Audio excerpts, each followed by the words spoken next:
bekalan air. Mungkin Melaka ada, Kerajaan Negeri Melaka ada langkah-langkah jangka panjang untuk menangani masalah air yang sering melanda Melaka.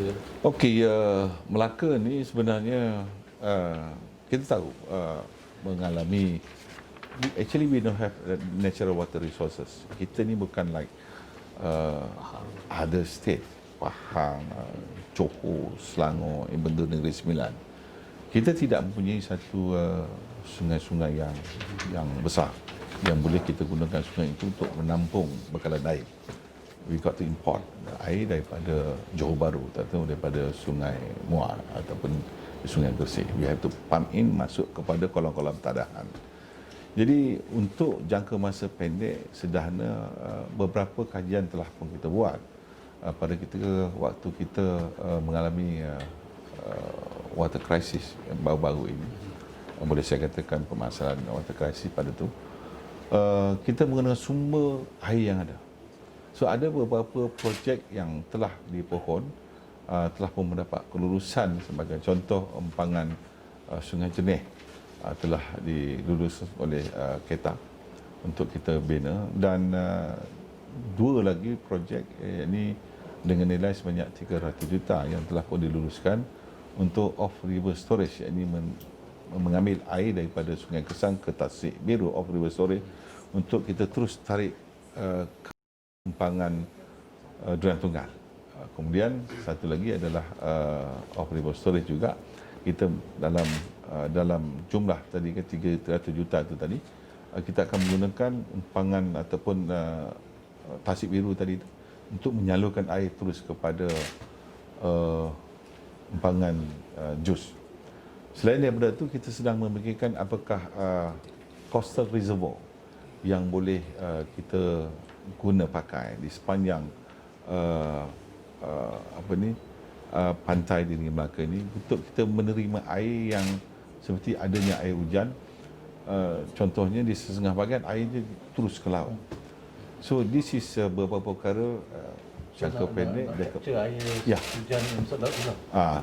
Kita akan ambil air hujan ini dan kita akan salurkan, dan sudah pasti coastal reservoir ni akan kita gunakan untuk menampung masalah bekalan air pada masa yang akan datang. Dan banyak lagi beberapa cadangan yang sedang kita fikirkan. Satu kajian sedang dibuat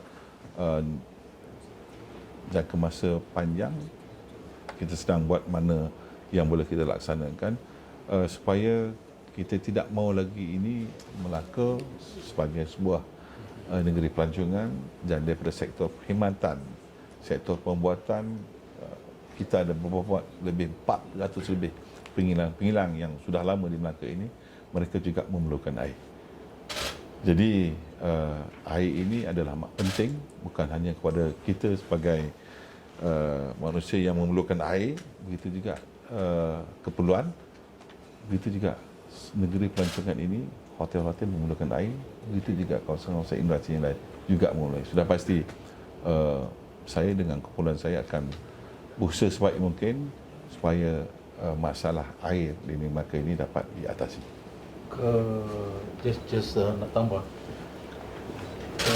ratusan permintaan air dan ratusan bekalan air di Melaka naik berapa persen tak tahu?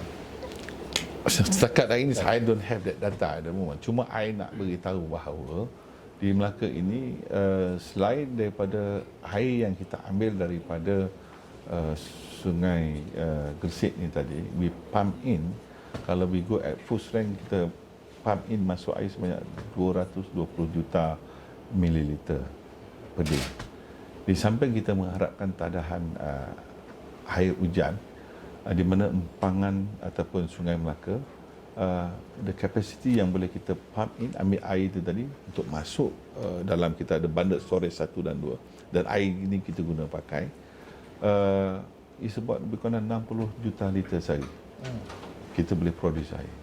So all together, kalau saya make tadi 200 plus 60 juta liter satu hari, whereby 260 juta liter a day, plus saya kata tadi 220, makna 280 juta liter satu hari. Empangan atau sungai-sungai negeri Melaka ini bergantung pada level. Kalau level itu drop below dan 1.8 meter and below, kita dah tak boleh sedut air itu lagi dah. So untuk produce air daripada sungai-sungai di Melaka ni is no more.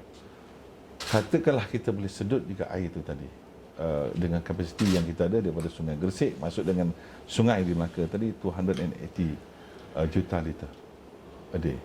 You know, kita memerlukan sebanyak lebih kurang 650 juta liter satu hari untuk kita guna air pada pengguna yang ada, termasuklah sektor kilangan dan juga sektor tempatan. Di shortfall air itu tadi lebih kurang dalam 400 lebih. Itu sebabnya kolam tadahan yang ada ini kita kena penuhkan sebaik yang mungkin, sebab di negeri Melaka ini ada dua cycle ataupun dua pusingan yang dipanggil dry season, musim kemarau. So untuk fasa pertama telah pun berlalu dan we expected that by July until September the second dry season.